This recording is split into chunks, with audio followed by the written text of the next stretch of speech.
സിസോദിയ മുന്നിലെത്തി. ജംഗ്പുര മണ്ഡലത്തിൽ സിസോദിയ മുന്നിലെത്തിയിട്ടുണ്ട്. അതാണ് ഈ ഒരു ലീഡ് നിലയിൽ മാറ്റമുള്ളത്. ആദ്യമായിട്ട് നേരത്തെ ഒരു തവണ കൂടി ലീഡ് നേടിയിരുന്നു. 37 നെക്ക് പോരാട്ടത്തിലേക്ക് ഡൽഹി എത്തുന്നു. 33-37 BJP. ഡൽഹിയിൽ നെക്ക് ആൻഡ് നെക്ക് ഫൈറ്റ് ആണ്. ഇഞ്ചോടിഞ്ച് പോരാട്ടം. BJP 37, Aam Aadmi party 33. ആർക്ക് വേണമെങ്കിലും ഭരണം കിട്ടാവുന്ന ഒരവസ്ഥയിലേക്ക് ഡൽഹി മാറുകയാണ്. അങ്ങനെ കുറച്ചു സമയം തണുത്ത മട്ടിലായിരുന്നു ഡൽഹിയിലെ വോട്ടെണ്ണൽ. പക്ഷേ ഇപ്പോൾ അതിൽ മാറ്റം വന്നിരിക്കുന്നു. തുടർച്ചയായി ഒരു 3 സീറ്റുകൾ പെട്ടെന്ന് മാറിയിരിക്കുകയാണ്. 3 സീറ്റുകൾ അങ്ങോട്ടും ഇങ്ങോട്ടും മാറി. അങ്ങനെ 30-ൽ നിന്ന് BJP 33ആയി.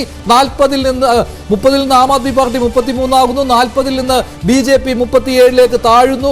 അങ്ങനെ കേവല ഭൂരിപക്ഷം ആർക്കും കിട്ടാവുന്ന രീതിയിൽ നെക്ക് ആൻഡ് നെക്ക് ഫൈറ്റ്. ഒരു 10 സീറ്റിലെങ്കിലും ചുരുങ്ങിയ ലീഡ് നില മാത്രമാണ് ഇപ്പോഴുള്ളത്. അതിൽ ന്യൂഡൽഹി മണ്ഡലവും ഉൾപ്പെടുന്നു.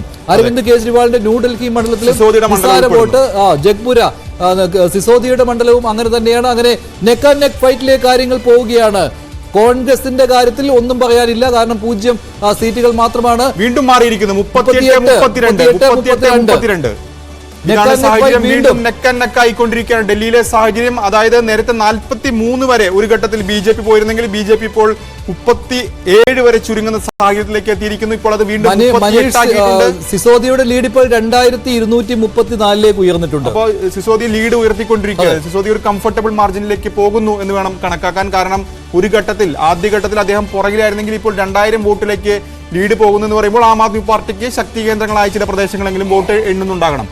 അതായിരിക്കാം ഈ ലീഡ് നിലയിലേക്ക് കാര്യങ്ങൾ എത്താൻ. കാരണം 2000 വോട്ട് എന്ന് പറയുമ്പോൾ താരതമ്യേനം മെച്ചപ്പെട്ട ലീഡിലേക്ക് അദ്ദേഹം മാറിക്കൊണ്ടിരിക്കുകയാണ്. അപ്പോൾ ഒരുപക്ഷെ അതിന് ഇനി വലിയ മാറ്റം ഉണ്ടാകുമെന്ന കാര്യത്തിൽ സംശയമുണ്ട്. എങ്കിൽ പോലും സിസോദിയെ ഒന്ന് വിറപ്പിക്കാൻ അവിടെ BJPക്ക് സാധിച്ചിട്ടുണ്ട് എന്നുള്ളത്. അത് തുടക്ക സമയത്ത് സിസോദിയ പിന്നിൽ പോയിരുന്നു. അതിനുശേഷമാണ് ഇപ്പോൾ ലീഡ് ചെയ്യുന്നത്. 38-32 എന്നുള്ളതാണ് ഏറ്റവും ഒടുവിലത്തെ ചില്ലുകൊട്ടാരം എന്നുള്ള കാര്യം ജനങ്ങൾ അംഗീകരിച്ചിരിക്കുന്നു എന്നാണ് ഇപ്പോൾ BJPയുടെ ഒരു പ്രതികരണമായിട്ട് വന്നത്. BL സന്തോഷ് പറയുകയാണ് ആ ചതി ജനം തിരിച്ചറിഞ്ഞു എന്നുള്ളതാണ്. മനോജ് തിവാരിയുടെ പ്രതികരണം കോൺഗ്രസ് അക്കൗണ്ട് തുറക്കില്ല എന്നുള്ളതാണ് BJP നേതാവിന്റെ പ്രതികരണമായിട്ട് വന്നിരിക്കുന്നത്. BJPയുടെ വോട്ട് ഷെയർ ഇപ്പോൾ 47.73% ഡൽഹിയിൽ. അതേസമയം ആം ആദ്മി പാർട്ടിയുടെ വോട്ട് ഷെയർ 42%. സിസോദിയുടെ ലീഡ് 2345 പൂർണ്ണമായും പറയാൻ കഴിയില്ലെങ്കിൽ പോലും നേരത്തെ അപേക്ഷിച്ച് സിസോദിയ ലീഡ് 39ലേക്കായി. BJP വീണ്ടും 39ലേക്കാവുന്നു. ആം ആദ്മി പാർട്ടി 31ലേക്ക് പോകുന്നു. അങ്ങനെ ആ 10 സീറ്റുകൾ അതിനിർണായകമായി മാറുകയാണ് ഡൽഹിയിൽ. ഒരു 5 സീറ്റിന്റെ വ്യത്യാസം വരുമ്പോഴാണ് ഈ ഫലങ്ങളിൽ ഒരു എണ്ണൻ ബാക്കിയുണ്ട്. പകുതി കൂടുതൽ വോട്ടുകൾ മാത്രമാണ് ഈ ലീഡ് നിലയിൽ മാറ്റം വരാനും സാധ്യതയുണ്ട്. ഒരുപക്ഷെ ആം ആദ്മി പാർട്ടിക്ക് സീറ്റ് കൂടിയേക്കാം, അല്ലെങ്കിൽ BJP ഈ ഒരു മാർജിൻ നിലനിർത്തിയേക്കാം. രണ്ടിനും സാധ്യതയുണ്ട്. അതുകൊണ്ട് ഒരു നെക്ക് ഫൈറ്റിലേക്ക് ഈ ഘട്ടത്തിൽ ഡൽഹി ഏതായാലും കടക്കുകയാണ്. പക്ഷേ പ്രധാനപ്പെട്ട കാര്യം നെക്ക് ഫൈറ്റ് വരുമ്പോൾ എന്തായാലും ഒരു 1000-ൽ താഴെ വോട്ടുകൾക്ക് പോലും ജയിക്കുന്ന നിരവധി മണ്ഡലങ്ങൾ ഉണ്ടാകുവാനുള്ള സാധ്യതയുണ്ട്. അവിടെയൊക്കെ കോൺഗ്രസിന്റെ വോട്ട് ഷെയർ അത് ചർച്ച ചെയ്യപ്പെടുമെന്ന കാര്യത്തിൽ യാതൊരു സംശയവുമില്ല. ഇപ്പോൾ അങ്ങനെയാണ്. ഇപ്പോൾ ഏതായാലും 31 സീറ്റിൽ മാത്രമാണ് ആം ആദ്മി പാർട്ടിക്ക് ലീഡുള്ളത്. BJP 39-ലെത്തുന്നു. കോൺഗ്രസിന് സീറ്റില്ല എന്നതാണ് സാഹചര്യം. പക്ഷേ ഈ കണക്കുകൾ ഒരു ഘട്ടത്തിൽ ഇത് മാറി മറിഞ്ഞിരുന്നില്ലെങ്കിൽ ഇപ്പോൾ വീണ്ടും മിനിറ്റുകൾ കൊണ്ട് മാറി മറിഞ്ഞുകൊണ്ടിരിക്കുകയാണ്. 33 വരെ എത്തിയ ആം ആദ്മി പാർട്ടി വീണ്ടും 31 ആകുന്നു. 42-43 വരെയൊക്കെ പോയ BJP ഇപ്പോൾ 39-ലെത്തി നിൽക്കുന്നു. അതാണ് സാഹചര്യം. പക്ഷേ ഇനി BJPയുടെ 3-4 സീറ്റ് കുറയുകയാണെങ്കിൽ ആം ആദ്മി പാർട്ടിക്ക് 3-4 സീറ്റ് കൂടുകയാണെങ്കിൽ സാഹചര്യം മാറും. 35-35 ഇഞ്ചോടിഞ്ച് എന്ന നിലയിലേക്ക് ഡൽഹിയിൽ കാര്യങ്ങൾ എത്തും. അങ്ങനെ 386 വോട്ടുകൾക്കാണ് അരവിന്ദ് കെജ്രിവാൾ ഇപ്പോൾ ലീഡ് ചെയ്യുന്നത്. 386 വോട്ടുകൾ, അതായത് നിസാര വോട്ടുകൾക്ക് മാത്രമാണ് കേജ്രിവാളിന്റെ ലീഡ്. അറിയാം, ന്യൂഡൽഹി കേജ്രിവാളിനെ വേണമെങ്കിൽ കൈവിടാം, അല്ലെങ്കിൽ നേരിയ ഭൂരിപക്ഷത്തിന് കേജ്രിവാളിനെ വിജയിപ്പിക്കാം. അതാണ് ഇപ്പോൾ ന്യൂഡൽഹിയിലെ സാഹചര്യം. പക്ഷേ സിസോദി ഏതായാലും ലീഡ് നില ഈ ഘട്ടത്തിൽ ഉയർത്തുന്നുണ്ട്. 2500-നടുത്ത് അദ്ദേഹത്തിന്റെ ലീഡാകുന്നു എന്നതാണ് സാഹചര്യം. അപ്പോൾ പോലും നിലവിലെ സാഹചര്യം നോക്കുകയാണെങ്കിൽ നിലവിൽ BJP ഒരു കംഫർട്ടബിൾ ആയ മാർജിനിൽ നിൽക്കുന്നു. 39 സീറ്റ് എന്ന് പറയുമ്പോൾ സർക്കാർ രൂപീകരിക്കാനുള്ള സീറ്റുണ്ട്. ഇതിൽ നിന്നൊരു മാറ്റം ഉണ്ടായാൽ മാത്രമാണ് BJPക്ക് ഒരു പ്രതിസന്ധി ഉണ്ടാകാൻ പോകുന്നത്. അതോ ഇനി ആം ആദ്മി പാർട്ടി അവസാന ഘട്ടത്തിലേക്ക് എത്തുമ്പോൾ ആം ആദ്മി പാർട്ടി 31 എന്നുള്ളത് 35 കടന്നുകൊണ്ട് കേവല ഭൂരിപക്ഷത്തിലേക്ക് എത്തുമോ എന്നുള്ള ചോദ്യം മാത്രമാണ് ഇനി അവശേഷിക്കുന്നത്. ഏതായാലും ആവേശകരമായി നീങ്ങുകയാണ് ഡൽഹിയിലെ വോട്ടിംഗ്. കാരണം അവസാന ഘട്ടത്തിലേക്ക് എത്തുമ്പോൾ സീറ്റ് നില ഏതാണ്ട് 8 സീറ്റുകളുടെ മാത്രം വ്യത്യാസത്തിലെത്തുന്നു. അതിൽ തന്നെ 4 സീറ്റുകൾ മറിഞ്ഞാൽ സാഹചര്യം തന്നെ മാറിമറിഞ്ഞു. ഇപ്പോൾ രോഹിണിയിൽ ഈ BJP പ്രവർത്തകരുടെ ആഹ്ലാദത്തിന് ഒരു കാരണമുണ്ട്. കാരണം വിജേന്ദർ ഗുപ്തയുടെ ലീഡ് 3699 ഉയർന്നിട്ടുണ്ട്. അതുകൊണ്ടാണ് രോഹിണി മണ്ഡലത്തിൽ BJP ജയിക്കും എന്നുള്ള ഉറപ്പിൽ ഇപ്പോൾ പ്രവർത്തകർ തെരുവിലേക്ക് ഇറങ്ങിയിരിക്കുന്നത്. കാരണം വിജേന്ദർ ഗുപ്തയുടെ ലീഡ് തുടർച്ചയായി ഉയർന്നുകൊണ്ടിരിക്കുകയാണ്. ഒരു ഘട്ടത്തിൽ ചെറിയൊരു പിന്നോട്ട് പോക്കുണ്ടായിരുന്നു രോഹിണിയിൽ, അല്ലേ? അതെ, ഒരു ഘട്ടത്തിൽ അദ്ദേഹം പുറകിൽ പോയിരുന്നു. പക്ഷേ അദ്ദേഹത്തിന്റെ തട്ടകത്തിൽ ഏതായാലും ലീഡ് നില ഉയർത്തുകയാണ്. തുടർച്ചയായ 3ാം മത്സരം അവിടെ നിന്ന് വരുമ്പോൾ അദ്ദേഹം ഏതായാലും ഇത്തവണയും ജയത്തോട് അടുക്കുന്നു എന്ന് തന്നെയാണ് സാഹചര്യം. വിജേന്ദർ ഗുപ്ത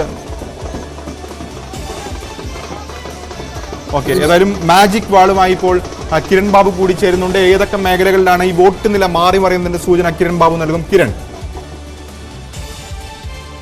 രാകേഷ്, നമുക്ക് പ്രധാനമായും കാണാവുന്നത് ന്യൂഡൽഹി മേഖലയിൽ നോക്കാം.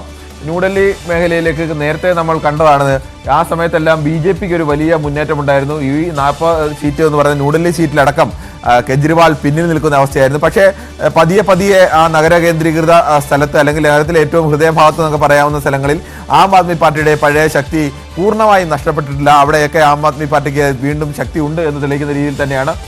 നിലവിൽ 5 സീറ്റുകളിലാണ് BJPക്ക് മുന്നേറ്റമുള്ളതെങ്കിൽ ആ 5 സീറ്റുകളിലാണ് 10 സീറ്റുകളിൽ 5 സീറ്റുകളിൽ ആം ആദ്മി പാർട്ടിക്ക് തന്നെയാണ്. നേരത്തെയുള്ള 2020 ഇവിടുത്തെ ചിത്രം ഇങ്ങനെയായിരുന്നു.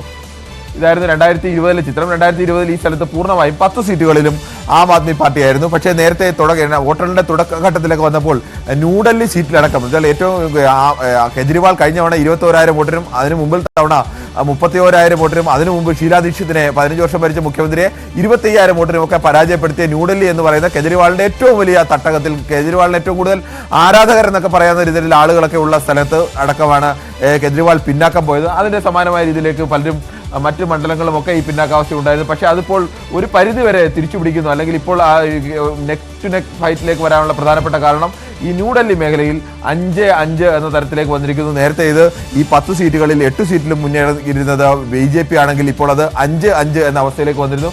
മറ്റ് ഒരു പ്രധാനപ്പെട്ട മേഖല എന്ന് പറയുന്നത് ചാന്ദിനി ചൗക്കാണ്. ചാന്ദിനി ചൗക്ക് മേഖലയിലും BJPക്ക് ഇപ്പോൾ 2 സീറ്റുകൾ മാത്രമാണ്. ഇപ്പോൾ കുറെ കൂടി ഞാൻ 10 മിനിറ്റ് മുമ്പ് നോക്കിയതിൽ നിന്ന് കുറെ കൂടി വ്യത്യാസം വന്നിരിക്കുന്നു. 2 സീറ്റുകൾ മാത്രമാണ് ചാന്ദിനി ചൗക്ക് മേഖലയിൽ BJPക്ക് ഇപ്പോൾ മുന്നേറ്റമുള്ളത്. ബാക്കി വരുന്ന 8 സീറ്റുകളിലും ബാക്കി വരുന്ന 8 സീറ്റുകളിലും ആം ആദ്മി പാർട്ടിക്കാണ് മുന്നേറ്റം ഉണ്ടായിരിക്കുന്നത്. 2020 ഇവരുടെ ചിത്രം കൂടി നമുക്ക് വെച്ച് നോക്കാം. 2020 ഈ ചാന്ദിനി ചൗക്ക് മേഖലയിലെ ചിത്രം ഇതായിരുന്നു. പൂർണ്ണമായും തന്നെ സീറ്റുകളെല്ലാം തന്നെ ആം ആദ്മി പാർട്ടിക്കായിരുന്നു. ആം ആദ്മി പാർട്ടിയുടെ ഈ മേഖലയിൽ ആം ആദ്മി പാർട്ടിക്ക് പിടിച്ചു നിൽക്കുക സെൻട്രൽ ഡൽഹിയിലും ചാന്ദിനി ചൗക്ക് മേഖലയിലും നഗരത്തിന്റെ ഏറ്റവും ഹൃദയഭാഗത്ത് നിന്ന് ഡൽഹി തന്നെ ഒരു വിശാലമായ നഗരം എന്ന് പറഞ്ഞാൽ പോലും നഗരത്തിന്റെ ഏറ്റവും ഹൃദയഭാഗത്ത് തന്നെ വരുന്ന 2 പ്രധാനപ്പെട്ട സ്ഥലങ്ങളിൽ ഇപ്പോഴാണ് ആം ആദ്മി പാർട്ടിക്ക് വലിയ രീതിയിലുള്ള മുന്നേറ്റം ഉണ്ടായിരിക്കുന്നത്. നമുക്ക് ആകെ ചിത്രം കൂടി ഒന്ന് പരിശോധിച്ച് കഴിഞ്ഞാൽ അത് ബോധ്യപ്പെടും. 2025 ചിത്രം ഇപ്പോഴത്തെ ചിത്രം ഇതാണ്. നേരത്തെ ഈ ഭാഗത്ത് എല്ലാം പല സ്ഥലങ്ങളിലും